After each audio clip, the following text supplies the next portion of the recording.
All right, so one of the ongoing practices as part of Waterfall is the notion of inspections and signing off. So this needs to happen throughout the entire process. Um, it's a big part of approving and reviewing the documents before they're passed on to the next part of the process. So yeah, you're going to read, you're going to review, you're going to inspect a document, and then sign off that you agree that this is the way it should be once all the changes have been made to your satisfaction. But also, the teams make use of what are known as walkthroughs of code. So you'll hold a meeting with several developers. Someone will have a projector and share a screen, and we're gonna go through this code. We're gonna talk about it. We're gonna explain what's happening, and people will give their feedback on it. And hopefully, this will lead to you making some changes and improvements to it. Um, this is this is sort of nice and educational for a developer, but I've been involved with them. Not always the.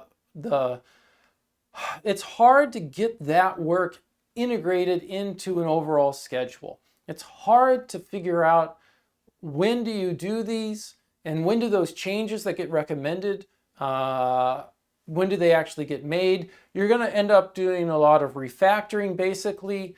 What we see now is that no, that should be part of the overall process before the code is ever into the repository. All right.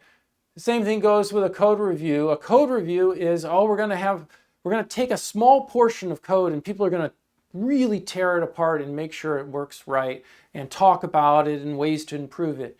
And again, how do we get that into the overall process? That was all. I think that's always been problematic for the waterfall world. You see pair programming listed here. Again, this book that I'm referencing, 2005, extreme programming had already been invented, and it's extreme programming from Kent Beck, I believe that's the source of the pair programming. And so the authors realized, oh, well, there's another way that you could have some notion of review. It's ongoing during the development. I would say that most of this, especially all the work for engineering, team review is a critical engineering practice. Working on your own and assuming that you will catch all your own mistakes is not a great process. You're bound to make mistakes and you can't see them. You're blind to them. So we need another set of eyes, and we need to work with each other to help each other out so that, as we go through the dense jungle, that someone points out the snake, points out the hole, whatever it is, so that we all stay safe. Okay, we need multiple eyes on it. We need multiple opinions. It's a critical engineering practice. Today, it's really nice that it's become part of the flow that we use with regard to development, that we're going to work on our code, implementing a feature or a story, whatever it is. We're going to be using unit testing and all sorts of testing, automated testing. And then when we go and we submit our pull request, we explain things.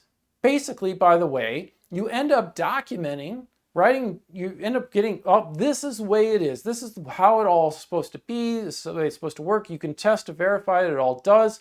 I'm telling you now that this is what I am actually implementing, is this original story back on our Trello board. You can see that linked to all these other documents. Here I reference all of that.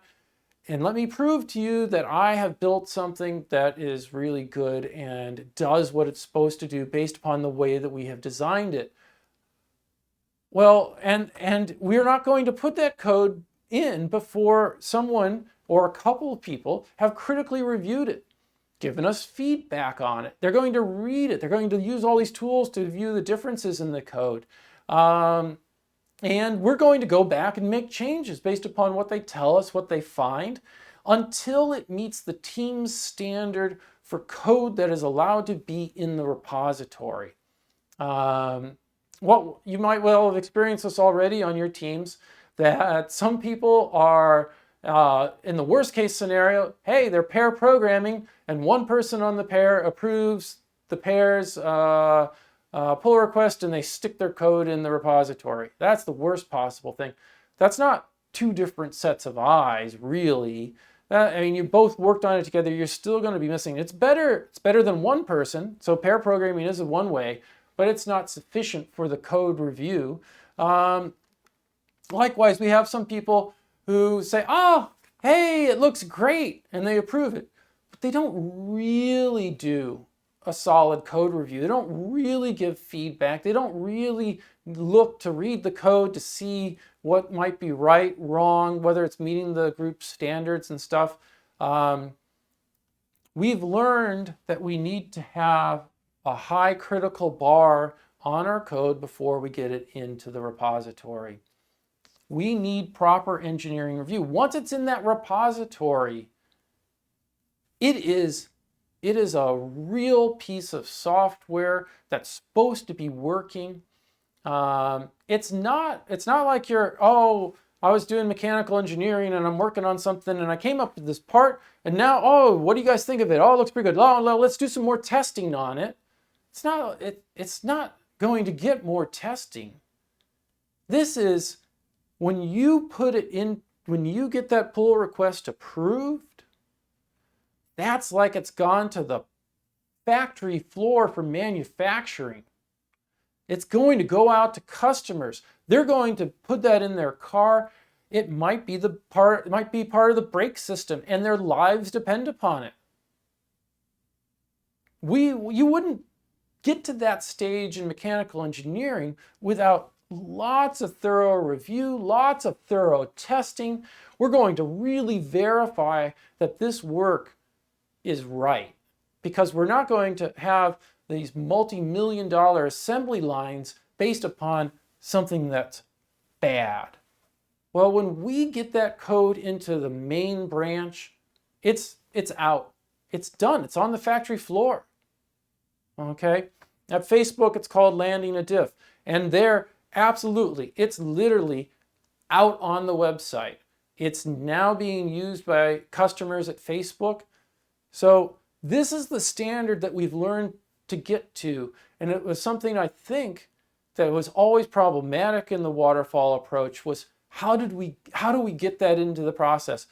Now working with our version control systems, we always had version control systems before, but we didn't have put in place the processes that said, we're not going to let you actually put the code in until you've gone through all these steps. And maybe some organizations did, and they probably had really good quality code.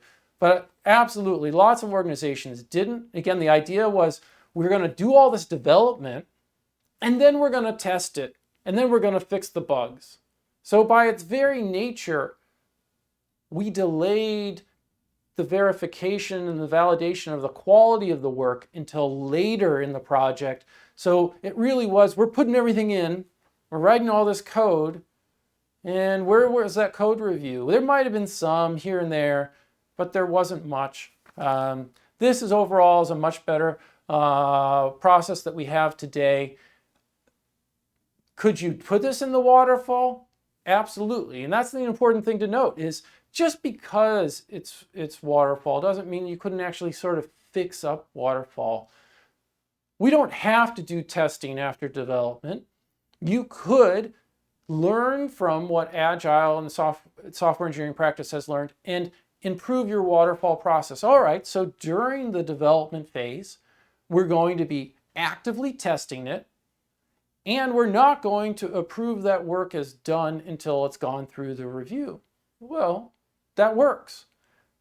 So is it still waterfall? Sure it is. You still did all this requirements gathering up front and stuff, but you've improved the engineering practice of the writing of the code. So when we denigrate and talk nastily about certain software development processes, we need to also put them in context with the engineering practices that we make use of.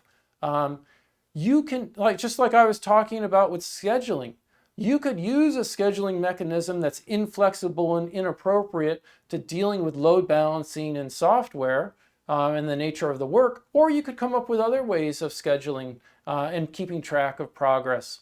It occurs to me, one thing I forgot about talking about that was how do we get all those tasks estimated in the waterfall approach? Unfortunately, often we would fail to do that. But you know what? There's a great solution to it, which is called a daily stand-up.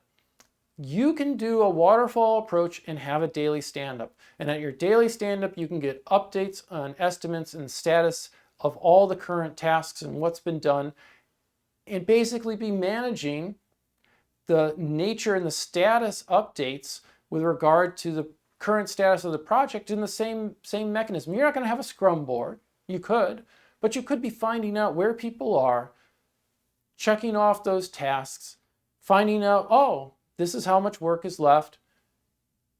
The important mechanism is the daily meeting, where we can get the developers to tell us their status and we can talk about any issues and stuff. And that can be applied to any software development process because it's a team process. It's a team process that believes in communication and keeping things up to date and knowing what's going on. It's not inherent, and we have it in Agile, but we can apply it elsewhere as well. All right.